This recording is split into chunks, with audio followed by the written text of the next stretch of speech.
South ఇండియాలోనే అతి తక్కువ ధరలకి రత్నాలను అందించే ఏకైక సంస్థ 6JVR. నమస్తే, నేను Keshav. Welcome to Suman TV.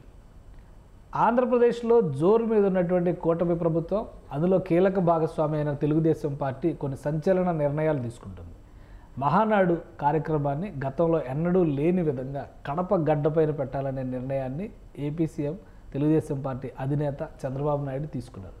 దీని వెనుక వ్యూహం ఏంటి? రాబోయే రోజుల్లో తెలుగుదేశం పార్టీని మరింత బలోపేతం చేసే దిశగా చంద్రబాబు అడుగులు వేయబోతున్నారా? విశ్లేషించేటువంటి ప్రయత్నం చేద్దాం. మనతో పాటు అనలిస్ట్ సుబ్రహ్మణ్యం గారు. నమస్కారం. నమస్కారం సార్. ఎప్పుడు లేనిది కడప వేదికగా మహానాడు పెట్టాలి. అధికారంలో ఉన్నారు కాబట్టి ఇప్పుడు చాలా స్ట్రాంగెస్ట్ పొజిషన్లో ఉన్నట్టుగా మనం చూడాల్సి ఉంటుంది. ఎందుకంటే లాస్ట్ టైం కంటెస్ట్ చేసిన దానిలో కూడా 134 సీట్లు ఫస్ట్ టైం అంత ఆ స్థాయిలో స్కోర్ చేయడం అనేది. ప్లస్ చంద్రబాబు నాయుడు గారు చెప్తున్నట్టుగా కూటమి 93% విన్నింగ్ రిజల్ట్ అనేది, అది కూడా పెద్ద అచీవ్మెంట్. సో ఇప్పుడు కడపని ఎంచుకున్నారు అంటే కొద్దిగా ఆశ్చర్యంగా ఉంది. మహానాడుకి అంటే ఇంతకు ముందర ప్రభుత్వంలో వాళ్ళు వైనాట్ కుప్పం అంటున్నారు కదా సార్, దాన్ని వీళ్ళు కొంచెం సీరియస్గా తీసుకున్నారు. రివర్స్ చేస్తున్నారా? రివర్స్ కూటమి ప్రభుత్వం కొంచెం సీరియస్గా తీసుకున్నట్టు ఉంది. ఇప్పుడు మీరు చూసినారంటే మొన్న ఎలక్షన్లో సార్, ఒక కడప జిల్లాలోనే మన ఈ కూటమికి 7 సీట్లు వచ్చినాయి. అవును, మొత్తం ఫస్ట్ టైం ఒక కడప జిల్లాలో కూటమికి 7 సీట్లు వచ్చినాయి. ఇంతకు ముందర 30-35 సంవత్సరాల క్రితం ఎప్పుడు ఇన్ని సీట్లు వచ్చిన సందర్భం లేదు. ఒకవేళ మహా అంటే వస్తే కూడా ఒక 2 సీట్లు వచ్చేది కడప జిల్లాలో. తర్వాత రాయలసీమలో ఉన్న 52 నియోజకవర్గాల్లో వైఎస్ఆర్సీపీకి 7 సీట్లు వచ్చినాయి. 7 సీట్లు.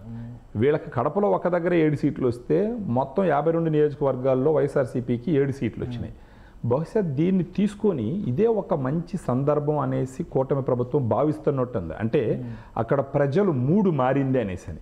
ఈవెన్ మనకు ఇప్పుడు పులివెందుల్లో చూసినామంటే కూడా జగన్మోహన్ రెడ్డి గారి మెజారిటీ కూడా ఇంతకు ముందరతో పోలిస్తే 90,000 నుంచి 60,000 చిల్లరకు వచ్చిందనమాట. అంటే ఒక 30,000 మెజారిటీ తగ్గింది. సో ఇంతకు ముందర జరిగినటువంటి ఈ సిచ్యువేషన్ అన్నింటిని కొంచెం కన్సిడర్ చేసి అక్కడ టీడీపీని బలోపేతం చేసుకోవాలంటే ఇప్పుడు అక్కడ ఉన్నటువంటి ఆ పాజిటివ్ ఎన్విరాన్మెంట్ని వీళ్ళకి అనుకూలంగా మలుచుకోవడానికి చేస్తున్న ప్రయత్నంగానే మనం గమనించాలి. కవింపు చర్య అనుకోవాల్సి ఉంటుందా? కవింపు చర్య అని చెప్పుకోవడానికి ఉండదు సార్. ఒకవేళ ఏంటంటే కనుక వాళ్ళకి గాన ఎక్కువ సీట్లు ఉంటే రాయలసీమ మొత్తం మీద గాన అప్పుడు కవింపు చర్యగా ఉంటుంది. ఇప్పుడు రాయలసీమ 52 నియోజకవర్గాల్లో వాళ్ళకి వచ్చిందే 7 సీట్లు. ఇప్పుడు దాన్ని కవ్వింపుగా తీసుకోలేం. ఎందుకంటే వాళ్ళు ఆల్మోస్ట్ చాలా నీ ఇంటికి వచ్చా, నీ నట్టింటికి వచ్చా అన్నట్టుగా లేదా? అలా అంటే అసలు ఎందుకని ఒక విషయం చెప్పండి. పవన్ కళ్యాణ్ గారు కడపలో ఏదో ఒక టూర్ పెట్టుకుంటున్నారు. అవును. అలానే చంద్రబాబు నాయుడు గారు కూడా ఈరోజు కడపలో పర్యటించారు. అవును. మొన్న ఆ మధ్య కూడా వెళ్ళారు. పవన్ కళ్యాణ్ గారు 3 సార్లు వెళ్ళినట్టున్నారు ఇప్పటికీ. అవును. కడప మీద స్పెషల్ ఆపరేషన్ జరుగుతున్నట్టుగా ఉంది కూటమి పక్షాన.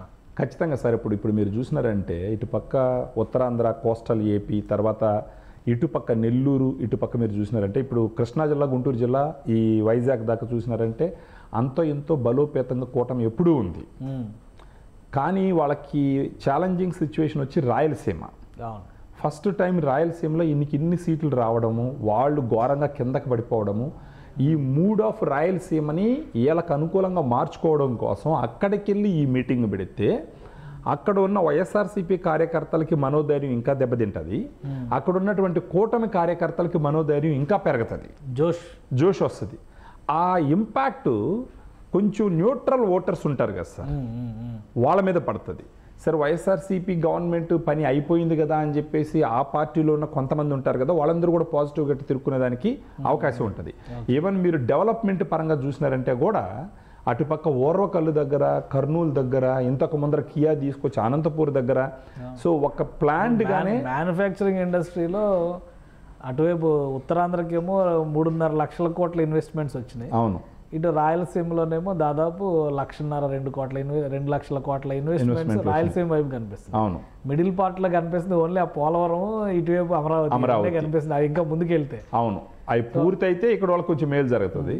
సో వీళ్ళు ఈ రకంగా అంటే ఒక మంచి ప్లాన్తోనే ఉండరు. అంటే ఇది కూటమి ప్రభుత్వం ఒక స్ట్రాంగ్ ప్లాన్తో ఉంది. అది కాకుండా ఇప్పుడు ఆ ఏరియాలో వీళ్ళు భయంకరంగా స్ట్రాంగ్ అయ్యి వైఎస్ఆర్సీపీని ఇంకా తగ్గించాలా అనుకుంటే ఇంతకన్నా అనుకూలమైనటువంటి టైం వాళ్ళకి ఇప్పట్లో దొరకదు. కానీ ఇక్కడ కూటమి ప్రభుత్వాన్ని వైసీపీ చాలా జోరుగా విమర్శలు చేస్తుంది. ఒకవైపు మీరు ఏమి ఇన్వెస్ట్మెంట్స్ తెచ్చారు, దావోస్ వెళ్ళి టికెట్ల ఖర్చు వేస్ట్ అని చెప్పి అన్నారు. ఇంకోవైపు బడ్జెట్లోనేమో బీహార్ పేరు ఎక్కువ వినబడింది కానీ ఆంధ్రప్రదేశ్ పేరే వినబడలేదు అని విమర్శిస్తున్నారు. ఇంకా 6 గ్యారెంటీ 6 సూపర్ 6లో మొత్తం ఆల్ అవుట్ మీరు చెప్పని అంటున్నారు. ఆల్ అవుట్ సమాధానాలు అడుగుతారు కదా రాయలసీమ వెళ్తే. అడగరా? పింఛన్లు పెంచినారు, తర్వాత వచ్చేసి 3 సిలిండర్ల పని చూసినారు. ఇప్పుడు మళ్ళా నిన్న జరిగినటువంటి సమావేశంలో మరొక 3 పథకాలకి జూన్ జూలై నుంచి మొదలు పెట్టాలని ప్లాన్ చేసినారు. ఇంట్లో అది తల్లికి వందనం, ఇంట్లో ఎంతమంది ఉంటే వాళ్ళకి 15,000 రూపాయలు జూన్ నుంచి ఇవ్వాలని చెప్పేసి స్ట్రాంగ్ నిర్ణయం తీసుకున్నారు.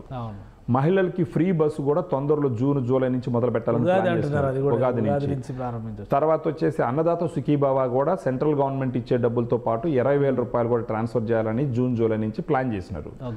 ఎంత ఆర్థిక లోటు ఉన్నప్పటికీ పథకాల విషయంలో వెనకడుగు వేయకూడదు అనేసి చంద్రబాబు నాయుడు గారు నిన్న స్ట్రాంగ్గా డిస్కస్ చేయడం జరిగింది. కానీ ఇప్పుడు ప్రత్యర్థులు ఏదో ఒక విమర్శ చేయాలి కాబట్టి ఇవ్వలేదు అంటుంటారు. వాళ్ళు ఒక టైం తీసుకొని ఇచ్చుకుంటా పోతే దాన్ని వదిలేసి వేరే వాటి మీద పడతారు. ఇంకా దావోస్ సంబంధించి మాట్లాడాల్సి వస్తే దావోస్లో జరగలేదు, అది ఏమైందో ఏమో, కొంత టైం వేచి చూడాలి మనం. ఇంకేదన్నా అంటే స్టిల్ డిస్కషన్. తెలంగాణ మంత్రి శ్రీధర్ బాబు గారు చెప్పినట్టు వాళ్ళు ఏదో ఎంఓఎల్ చేసుకున్నారు, అక్కడ ఇన్ఫార్మ్ చేయలేదు అనేసి. సో దానికోసం వెయిట్ చేయలేదు, తర్వాత ఏదో చేస్తారు ప్లానింగ్, వెయిట్ చేయాలి. ఇప్పుడు 7 నెలల్లో ఇంచుమించు 6 లక్షల కోట్లు పెట్టుబడులు తీసుకొచ్చి 6,80,000 కోట్ల పెట్టుబడులు తీసుకొచ్చి ఇంచుమించు 4 లక్షల మందికి ఉద్యోగాలు వచ్చేటటువంటి ఎంఓఎల్ చేసినప్పుడు మరి దీని గురించి ఎందుకు మాట్లాడరు? ఇప్పుడు ఏదో ఒక రకంగా రాష్ట్రం కంటే దావోస్ నుంచే రావాలని గ్యారంటీ ఏముంది? 4 రాళ్ళు కొడితే ఒక 2 రాళ్ళు తగులుతాయి. పోయిన దగ్గరంతా పని అయిపోవటానికి మన చేతిలో మంత్రదానం ఉండదు కదా, జనాల్ని పర్సువేట్ చేయడమే కదా. అంటే ఒక సేల్స్ కైండ్ ఆఫ్ థింగ్ అది. దావోస్కి వెళ్ళినారు, అది వస్తాయో రాదో కొంచెం వేచి చూస్తే మనకు తెలుస్తుంది. కానీ ఇప్పుడు దాకా 7 నెలల్లో వచ్చినటువంటి పెట్టుబడులు, వచ్చినటువంటి కంపెనీలు, జరుగుతున్నటువంటి పోలవరం పనులు, జరుగుతున్నటువంటి అమరావతి పనులు, ఇవన్నీ కూడా కనిపిస్తున్నాయి కదా. సో రాజకీయ నాయకులు కేవలం విమర్శ చెయ్యాలా అని అంటే దావోస్ దాన్ని తీసుకొని మాట్లాడచ్చు ప్రస్తుతానికి.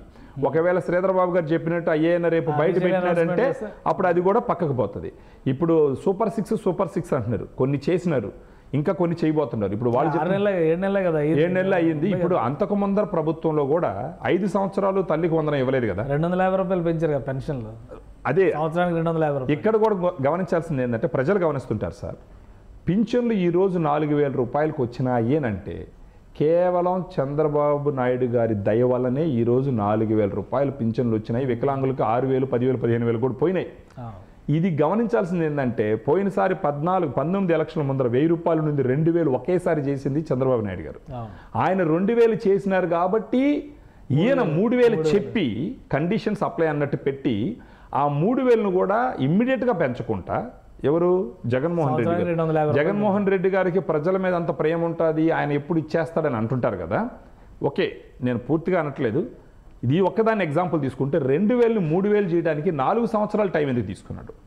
తర్వాత ఇప్పుడు చంద్రబాబు నాయుడు గారు వచ్చినారు, ఈ 3,000ని వచ్చిన వెంటనే ఒక సంతకంతో మళ్ళీ 4,000 చేసి 3 months అరియర్స్తో ఇచ్చారు కదా. 3 months అరియర్స్తో ఇప్పుడు 2 సార్లు కూడా ఇన్ఫాక్ట్ 3 సార్లు 200ది 1,000 రూపాయలు చేసింది చంద్రబాబు నాయుడు గారు, 1,000 రూపాయలని 2,000 చేసింది అట్ ఎ టైము ఒక సంతకంతో చంద్రబాబు నాయుడు గారు.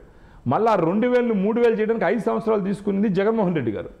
మళ్ళా 3,000ని ఒక సంతకంతో ఒక్క నెలలో 4,000 చేసింది కూడా చంద్రబాబు నాయుడు గారు.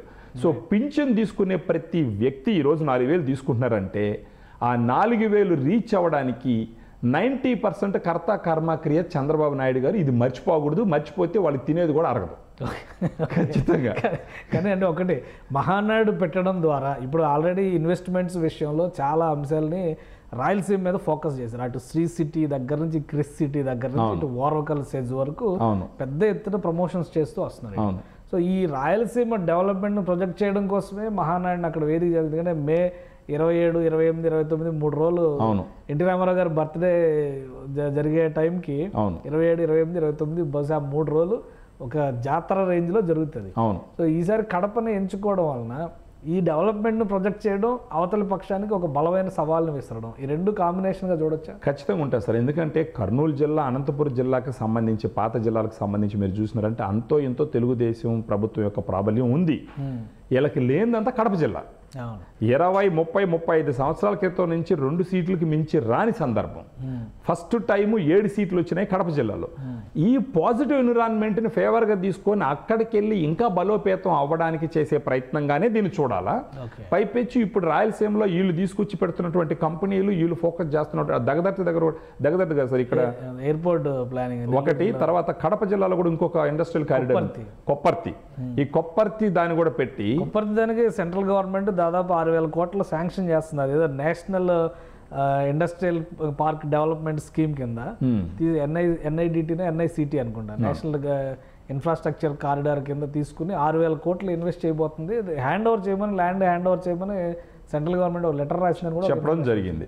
సో ఇలాంటి 2 పెద్ద ఇండస్ట్రియల్ పార్కులు అవుతాయి, అటు కర్నూలు ఓరకల్లు, ఇటు కొప్పర్తి, కడప దగ్గర కొప్పర్తి, ఇటు శ్రీ సిటీ రాయలసీమ తిరుపతి దగ్గర. దానికి తోడుగా ఇప్పుడు క్రిస్ సిటీ వస్తుంది. క్రిస్ సిటీ అంటే ఆ కారిడార్ లో నెల్లూరుకి వస్తుంది. ఇప్పుడు కూడా తిరుపతి జిల్లా అనుకోండి, ఇప్పుడు కొత్తగా తిరుపతి జిల్లా, అదర్వైజ్ ఇట్ ఈస్ ఉమ్మడి నెల్లూరు జిల్లా. సో ఇప్పుడు ఇంతకు ముందర ఉన్న పరిస్థితి ఏంటంటే ఇక్కడికి చేపల షాపులు వస్తాయి, రొయ్యల షాపులు వస్తాయి అని నేను ఊహించలేదని చెప్పేసి అన్నటువంటి ఒక ఆలోచన విధానం. ఇప్పుడు ఏంటంటే సెంట్రల్ గవర్నమెంటే నేరుగా వచ్చి ఇన్వెస్ట్మెంట్ మేము చేస్తాం, మాకు ల్యాండ్ ఇవ్వండి అన్నటువంటి ఒక నేపథ్యం. సో ప్రజలు ఈ ప్రభుత్వం కూడా, కూటమి ప్రభుత్వం కూడా దీని గురించి అక్కడ వాళ్ళకి చెప్పుకోవడానికి చేస్తున్నటువంటి ప్రయత్నం. సెకండ్, అక్కడ ఉన్నటువంటి ప్రజలు కూడా ఎవరు ఏమి చేస్తున్నారు 10 కాలాల పాటు నిలబడే పనులు అని చెప్పేసి చూసినటువంటి ఒక ఆలోచన. ఇప్పుడు మొన్న మీరు చూసినారంటే 2047 విజన్ డాక్యుమెంట్ రిలీజ్ చేసినప్పుడు ఒక నాయకుడు ఆలోచన విధానం ఏంటంటే ఆయన అప్పుడు దాకా ఉంటారో ఉండరు అన్నది జగన్మోహన్ రెడ్డి గారు చెప్పినట్టు ఎవరు ఉంటారు ఎవరు పోతారు అన్నది వేరే విషయం. కాకపోతే భవిష్యత్తు తరాలు బాగుండాలని చేస్తున్నటువంటి ఆలోచనగా దాన్ని చూడాలి.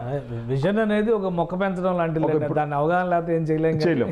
ఇంకొక ఆయన ఏంటంటే ఆడ ఎవరు ఉంటారు ఎవరు పోతారు ఈ రోజు వరకే నేను ఏదో ఒకటి చేస్తానన్న ఆలోచన విధానం ఒకటి.